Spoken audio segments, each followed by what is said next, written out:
देखिए, एसआईआर को लेकर इंडिया का संसद में लगातार प्रदर्शन जारी है। संसद के बाहर पोस्टर लेकर पहुंचे विपक्षी सांसद सोनिया और प्रियंका गांधी भी इस प्रदर्शन में शामिल है। ये देखिए, आप तस्वीरें देख रहे हैं। ये संसद के बाहर पोस्टर लेकर पहुंचे हैं तमाम विपक्षी सांसद। सोनिया गांधी आपको नजर आ रहे हैं, रामगोपाल यादव आपको नजर आ रहे हैं, प्रियंका गांधी ने भी हाथ में पोस्टर पकड़ा हुआ है।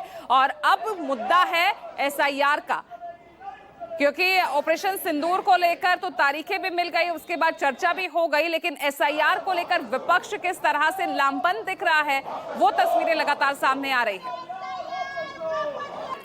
और मेरे साथ मेरे वरिष्ठ सहयोगी रमन जुड़ रहे हैं ज्यादा जानकारी के साथ। रमन, अब एसआईआर का मुद्दा ही रहेगा अब संसद में जो बाकी दिन चर्चा चलेगी, क्योंकि ऑपरेशन सिंदूर को लेकर तो मामला अब जो है आज राज्यसभा में चर्चा के साथ और अमित शाह के समापन भाषण के साथ खत्म हो जाएगा।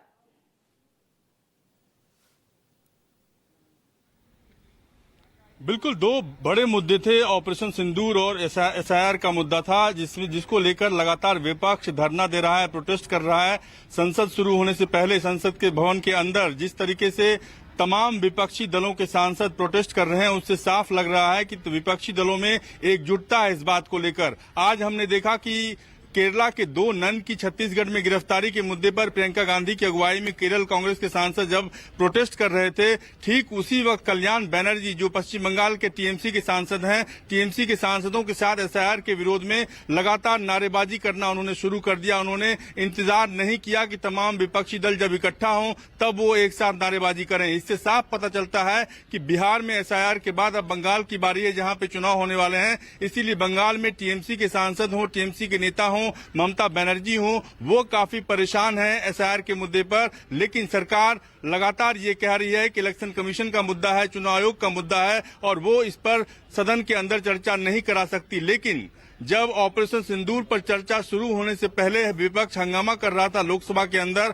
उस वक्त संसदीय कार्य मंत्री किरण रिजिजू ने भरोसा दिया था सांसदों को कि बिजनेस एडवाइजरी कमेटी की बैठक में इस पर चर्चा होगी, इस पर बात किया जाएगा कि आखिरकार एसआईआर के मुद्दे पर हम चर्चा कर सकते हैं या नहीं कर सकते हैं। लेकिन सरकार की तरफ से अभी तक कोई जवाब नहीं आया है, सरकार की तरफ से कोई पहल नहीं की गई है। इसीलिए अभी कह सकते हैं कि एसआईआर के मुद्दे पर लगातार गतिरोध राज्यसभा के अंदर, लोकसभा के अंदर बरकरार रहेगा। गतिरोध जारी है। रमन, बहुत बहुत शुक्रिया इस तमाम जानकारी के लिए। और इस बीच देखिए, एक और बड़ी खबर, यहाँ संसद के बाहर जो है सांसदों का प्रदर्शन दिख रहा है। अब एसआईआर के मुद्दे को लेकर ही राज्यसभा में विपक्ष का जमकर हंगामा हुआ और हंगामे के चलते राज्यसभा की कार्यवाही को स्थगित कर दिया गया है। तो एसआईआर के मुद्दे को लेकर अब विपक्ष यहाँ पर लामबंद दिख रहा है। संसद के अंदर हो चाहे बाहर की तस्वीर हो, अब एसआईआर के मुद्दे पर चर्चा की मांग पर अड़ा हुआ है विपक्ष।